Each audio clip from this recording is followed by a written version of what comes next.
దేవుని నామానికి మహిమ కలుగును గాక. మీ అందరికీ ప్రత్యేకమైన వందనాలు తెలియజేస్తా ఉన్నాను.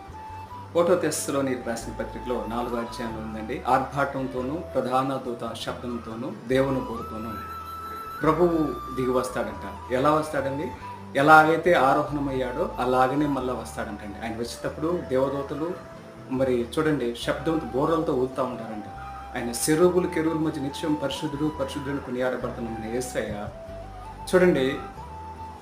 అప్పుడు సమాధిలో అంటే ఆయన ఎందు ఎవరైతే మృతులవుతారో వారందరూ చూడండి లేస్తారంటండి. అంటే చనిపోయిన వారందరూ కూడా లేస్తారంట. మృతులైన వారు ఆయన యందు భయభక్తులు కలిగి నివసించి యథార్థంగా ఉండివారు ఆయన వచ్చినప్పుడు లేస్తారని లేఖనాలు తెలియజేస్తా ఉన్నాయండి. చూడండి, ఆయన రాజ్యాన్ని సిద్ధపాటు కలిగి ఉండండి. బుద్ధి కలిగిన కన్యకలు సిద్ధపాటు కలిగి ఉండి యథార్థత యందు విడవక నీతి న్యాయం జరిగించు మనకిచ్చిన ఆహారంతో సంతృప్తి చెందుతూ ప్రతి విషయంలో దేవుని కృప